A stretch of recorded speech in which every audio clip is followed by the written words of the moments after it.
I'm looking at another deal is 7 bays on a corner lot for car wash. People's self-car wash, right? So it's 7 bays. The middle bay is empty, so you could put an automatic car wash in it if you wanted to. And then it's got 6 bays, 3 on each side of self-wash, right? Okay. You go wash your own car. Yep. Dude wants, I don't remember what it was, but less than $1 million for it.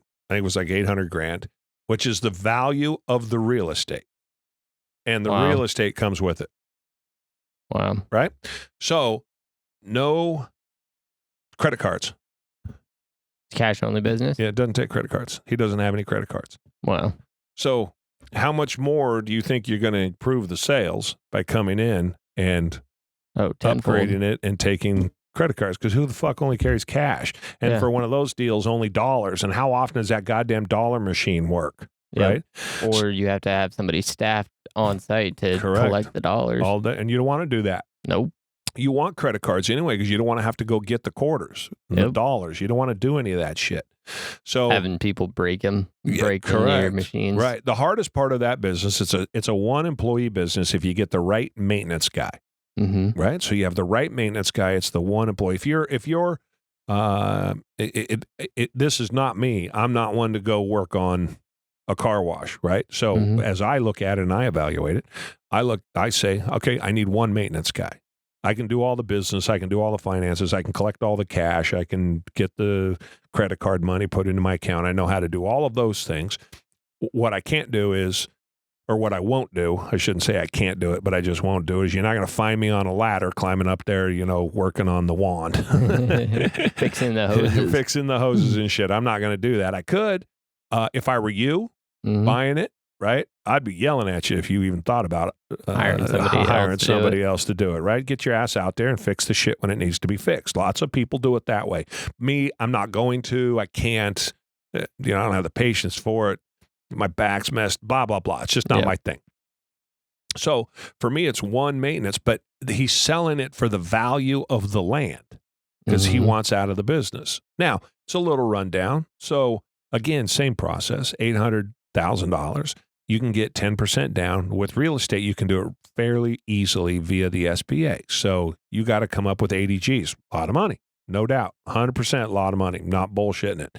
But if you can figure out how to come up with 80 Gs, then you can buy the business. Some of these businesses, and I'm looking at another transportation business, seller financing. We were just talking to one of our listeners about seller financing. He's looking at the same type of business where he lives. And so that business is a little bit different. Every business has different aspects to it that have to be addressed and looked at, and like single customer businesses versus multi-customer businesses, retail versus wholesale versus service businesses. Everything has its own dynamic to it. Yeah. I've owned everything. One of each. I've owned, multiples of each. And so I understand that game. And then there is some nuance to buying them and things to be careful about and what the risk is or isn't. But again, it's seller financing. So you come in, it's like back to the pet store. They got about $100,000, like I said, in inventory. Well, they're not going to just hand it to you. You got to pay them, but they're willing to finance it. So if they're willing to finance that inventory, then as you sell that in, typically what happens with inventory is they'll come in and you've seen these dudes, they go in, they got the little 10 key on their thigh. Have you ever seen them? You go into a Safeway and they're sitting there just tapping away, counting shit with their hands. Have you ever seen them? Yeah. So they're taking inventory. Yep. So they're pounding in barcodes. Maybe they scan it these days. They scan them. I'm guessing. Yeah. I bought a gas station. I bought a convenience store 10, 12 years ago, and they were still 10 keying. And so what they're doing is they're coming up with the value of all of the product, the wholesale value, the value of the product as bought by the owner. And so usually you do that, and then you deduct 20%, because that 20%, there's going to be shit's been sitting there for a year, 2 years, right? I mean, if you're in a convenience store, you might have a box of Snickers that's half eaten, but it's 3 months old, right? And you got to throw it away. So typically you'll go 20% just to use a number. So you're paying 80%. If they got $100,000, you got to pay them $80,000. Well, they'll carry that $80,000. So you're paying them back essentially as you sell it. Yep. Right. If you do your deal correctly and they give you an adequate amount of time, sometimes you get even longer than what it takes to turn your inventory. And now you're playing with house money. At that point, because you've already gotten your cash for what you're going to pay them, but your payments, are spread out. So that's playing with cash money or with house money, and that's another way to get a deal done. But I forget my point. Oh, back to the pet store. That's exactly what would happen here. So she's got to come up with her $30,000, take that over to the car wash that I'm looking at. Maybe that owner will float some of it. Right? Maybe you can have a second with that owner. And the SBA allows for this. A little bit more complex, but you can do it. And you have, I'm blanking on what it's called. A backup financing, essentially, but there's a term for it, and I'm blanking on it. And right now, anybody that does...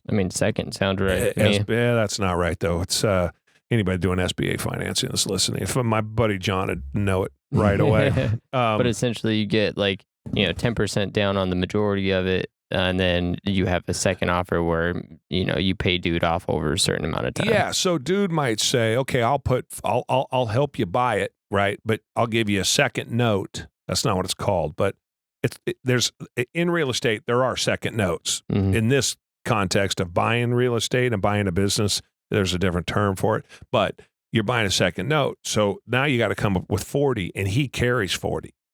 Right now, he might carry 40 at 10%. The other 720, you get a loan for, SBA loan. Now, that guy on that second $40,000, he gets put in behind the SBA, the Small Business Administration, which is really behind whatever bank is administering the loan, which is how this works. SBA underwrites it. Go back and listen to I don't know what number that was. John Peterson. It was a while ago. He'll explain it all, how it all works. But those deals happen all the time. This is what I say. There's a million different ways to buy a business. And just buying a business for some people seems impossible. Yeah, it's impossible, or flying to the moon. I can't buy a business because I don't have $100,000. Nope. Wrong. What do I say about what you want to buy? Figure out what you want, then go find the money. Then go find the money.